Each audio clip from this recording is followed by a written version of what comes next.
ଆଜ୍ଞା ଆପଣଙ୍କର ମନେ ଥିବ କେନ୍ଦ୍ରରୁ ବହୁତ ଲୋକ ଆସିକି କହିଥିଲେ 2024 ଇଲେକ୍ସନ ପୂର୍ବରୁ କହିଥିଲେ କି ଆମେ ଓଡ଼ିଶାକୁ 1 ନମ୍ବର କରିକି ଛାଡ଼ିବୁ। ଆଉ ଓଡ଼ିଶା ବର୍ତ୍ତମାନ କେତେ ନମ୍ବର ଅଛି ସେଇ ଜିନିଷଟା ଆପଣ ମାନେ ଜାଣିଥିବେ।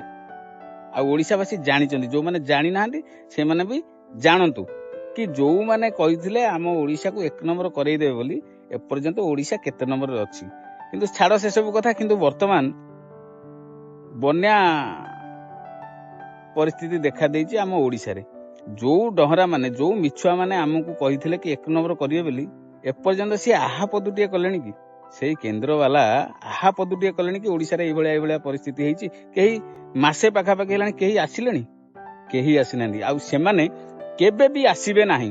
ଏଇ ଦେଖୁନାହାନ୍ତି MMDR ଯୋଉ ବିଲଟି ପାସ୍ କରିଦେଲେ, ପାସ୍ କରେଇକି ସିଏ ତାଙ୍କର କାମ ସରିଗଲା। ଆଜ୍ଞା ଏଣିକି ଆପଣ ଗୁଲାମ ବନିବେ କାହାର? ନା କେନ୍ଦ୍ରର ଗୁଲାମ ବନିବେ। ଇଏ ଗଲା। କିନ୍ତୁ ଆପଣ ଥରେ ଭାବନ୍ତୁ, ଆପଣ ଥରେ ମନେ ପକାନ୍ତୁ, ହୁଡୁ ହୁଡୁ କୁହନ୍ତୁ, 1999 ବାତ୍ୟା କଥା କୁହନ୍ତୁ, ଫନି କଥା କୁହନ୍ତୁ, ଫାଇଲିନ କଥା କୁହନ୍ତୁ, କିନ୍ତୁ ଦିବାର ହେଇକି ଠିଆ ହେଇଥିଲେ ସେଇ ନବୀନ ବାବୁ। ଆଉ ଏମାନେ କଣ କଲେ ନା ନବୀନ ବାବୁଙ୍କୁ ଯାହା ତ କହିଲେ ଶେଷରେ ପାଣ୍ଡିଆନକୁ ବି ବଦନାମ କରିକି ଛାଡ଼ିଲେ। ଆଉ ପାଣ୍ଡିଆନ ନାଁ ନେଇକି ଏମାନେ ଇଲେକ୍ସନ ଜିତିଗଲେ। କିନ୍ତୁ ମନେ ପକାନ୍ତୁ ତ ସେଇ ନବୀନ ବାବୁକୁ, ସେଇ ପାଣ୍ଡିଆନକୁ, ସେଇ ବିଜୁ ଜନତା ଦଳକୁ ଆମର ପ୍ରତ୍ୟେକ ସୁବିଧା ଅସୁବିଧାରେ ଜନ୍ମଠୁ ମୃତ୍ୟୁ ପର୍ଯ୍ୟନ୍ତ ଆଉ ବନ୍ୟା ଆସୁ ବାତ୍ୟା ଆସୁ ଯାହା ବି ଆସୁ ମୁକାବିଲା ଠିକ ଭାବରେ ହଉଥିଲା। କିନ୍ତୁ ଆଜିକା ଡେଟରେ ଲୋକେ କହିଲେଣି କି ଆମକୁ ପାଲ ମିଳୁନି, କିଏ କହିଲାନି ଚୁଡ଼ା ମିଳୁନି, ବୁଝିପାରୁଛ ନାଇଁ? କିନ୍ତୁ ବର୍ତ୍ତମାନ ଗୋଟେ ଟ୍ରେଣ୍ଡିଂ ଚାଲିଛି କଣ ନା ଯୋଉଠି ଖାଦ୍ୟ ପୁଡ଼ିଆ ସେଇଠି ଫଟୋ ଉଠା, ଯୋଉଠି ରିଲିଫ ସେଇଠି ମିଡିଆ। ଆଉ ଗୋଟେ କଥା ହେଲା କଣ, କିଏ ବୁଲେଟରେ ଫଟୋ ଉଠେଇ ସାରିଲାଣି, ତାଙ୍କର ଯୋଉ ଅନ୍ଧଭକ୍ତ ଗୋବରା ମାନେ ସିଏ ତାଙ୍କର ପ୍ରଚାର ପ୍ରସାର କଲେଣି, ଆଉ କିଏ କୁମ୍ଭୀର ଭାଷଣ ଦେଲାଣି।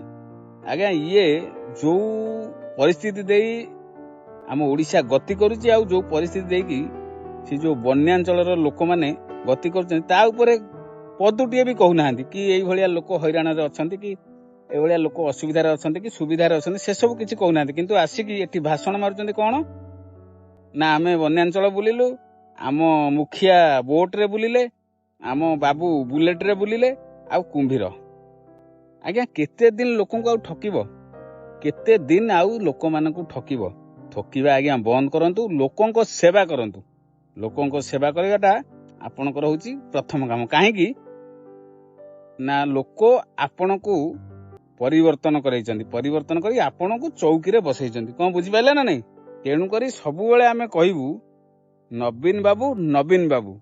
ବନ୍ୟା ଆସୁ ବାତ୍ୟା ଆସୁ ଯାହା ବି ଆସୁ ସବୁଥିରେ ଥିଲେ ନବୀନ ବାବୁ, କିନ୍ତୁ ତମେ ଫଟୋ ଉଠାରେ ରହିଯିବ। ନମସ୍କାର।